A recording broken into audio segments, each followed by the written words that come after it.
under Meghan's spell. After kicking up a dust, Harry's given the raspberry, expert reads the Riot Act. Prince Harry declared via on press that Meghan didn't want, says commentator. In the past, Harry and Meghan, the Duke and Duchess of Sussex, were on the warpath.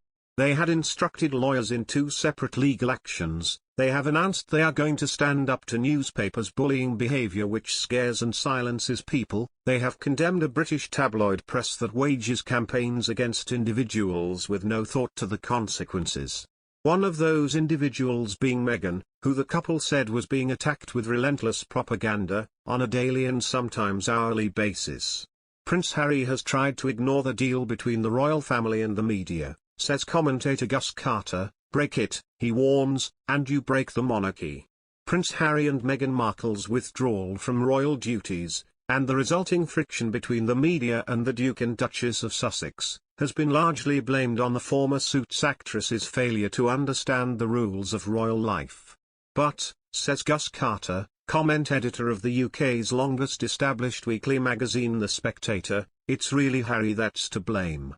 Examining the royal family's furious reaction to Amol Rajan's 2-part documentary on the Megxit affair, he says that the firm depends on the media to connect it to royal fans. And while Prince William has always played by the established rules of the media game, Harry refused. This, more than anything, he says, explains the Sussexes' departure from Britain. While Meghan felt had enough media experience to cope with the kind of attention she would receive as Duchess of Sussex, Harry refused. Instead, Carter writes in The Spectator this week, the young prince declared a form of war. Certainly there were initial teething troubles when the TV star tried to integrate into the royal family, Carter writes. He notes the problems with Meghan's dad and her sister's eagerness to reveal family secrets to the press, as well as so-called Tiaragate, where Meghan was reportedly refused permission to use part of the vast royal jewellery collection.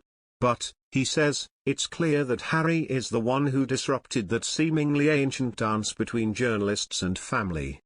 Harry's reluctance to expose his wife to the kind of public attention that contributed to the death of his mother, Princess Diana, he says, goes some way to explaining his refusal to take part in the game that royals and the media have played for generations.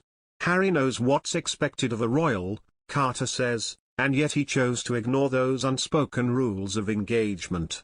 While Meghan, as an outsider, can be forgiven for not immediately grasping what's required, he adds, Harry has known what was required all his life.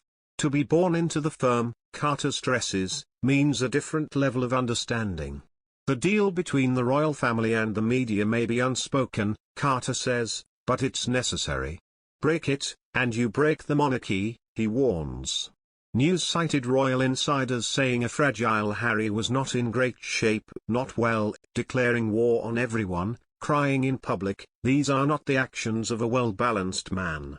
Some writers suggested Harry may need to step out of the royal limelight completely as his obsessive hatred for the press is truly concerning.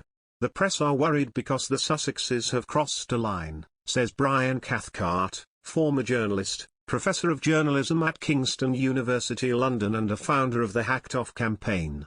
The royal family as a whole has been very reluctant to sue in the past, he said.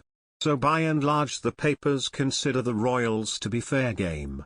They are like a free shot on goal, basically you write whatever you like.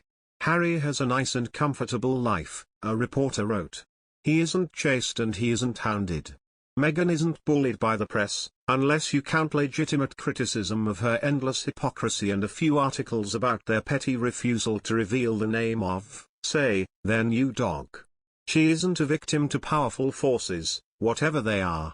Times columnist David Aronovich diagnosed Meghan as a depressed woman, saying it is horribly obvious that for their own sakes Harry and Meghan should renounce their titles and become private citizens.